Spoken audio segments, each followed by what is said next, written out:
Hey, welcome back to Virginia This Morning. The late music legend John Lennon was a Renaissance man of sorts. Although he is best remembered for his great music, he has also enjoyed literature and visual arts. Jason Galleries presents an extraordinary exhibit that will put some of the limited edition on display. Lynn Clifford, the curator of the collection, joins us this morning on Virginia This Morning, and we welcome her to the show. Great to see you, Lynn. Thank you so much. Lynn, tell us, we know what type of singer-songwriter that John Lennon was, but what did the canvas and paint and prints mean to him? It meant everything to him. He was drawing from the time he was a young boy. We have some drawings in the archives where he signed John Lennon, age 9½, John Lennon, age 10. For him, from the time he was a youngster, art was a way of coming out of himself. And then, very fortuitously, a teacher said to his Aunt Mimi, "I'm going to get him into art school." And he went to Liverpool Art Institute from 57 to 60. Of course, then the Beatles came on the scene, and for that period of time, the music supplanted the art. But art always came first in his life. Do you think that art at a young age helped him as a singer-songwriter later on in life? Absolutely, because when you come to the exhibition, you'll see that there are many drawings where he actually has comments written on it. Like here, there's a drawing called Suddenly 38. It's very introspective. It's a picture of him holding his chin, and then it says, "And then suddenly I was 38." So he incorporated the poetry as well as the art. We have some of the limited editions right here in the studio. Tell us what we're seeing here, Lynn, and how lucky we are to actually get to see this up close and personal in Richmond. Well, one of the images that we looked at earlier was the self-portrait, which is an iconic image of John Lennon. Minimum amount of lines, glasses, hair, but the minute you look at it, you know it's John Lennon. And he was a master of quick sketching, and that's what the majority of these sketches represent, that particular type of pen to paper, no stop, just continuous lines, and you have this incredible picture afterwards.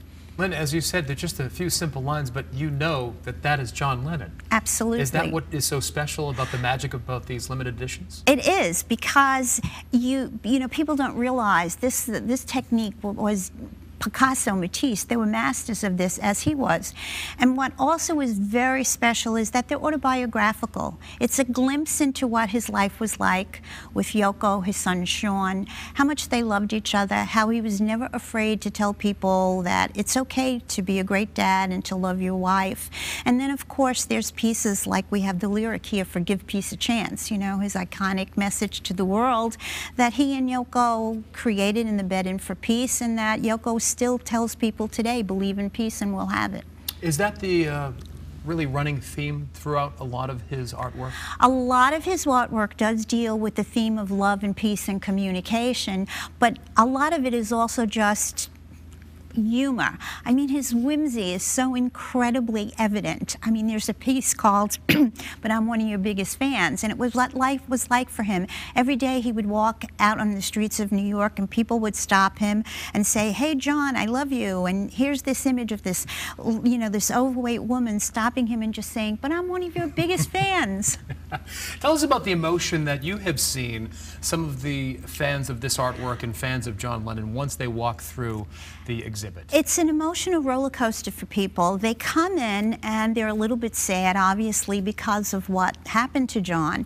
But by the time they get to the center of the room and they start seeing all of these incredible images, they're smiling, they're laughing, and by the time they're leaving, it's an overwhelming sense of happiness that they were able to walk away realizing that at the end of his life, he was at his happiest. All of the prints are signed by his widow, All of Yoko the Ono? editions are signed by Yoko Ono, yes, and they're in editions of 300 pieces. And you're very close with Miss Ono. What is she like, and how is she doing today? Because she's a noted artist herself. Oh, she's absolutely brilliant. I've worked with her for almost 30 years.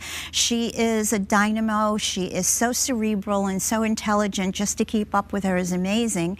And within a few days, she's going to have her retrospective in MoMA of her own artwork. And, you know, everybody loves Yoko. You walk in the street with Yoko, and the construction workers will be hanging out saying, "Hey, Yoko, how are you?" She must love it.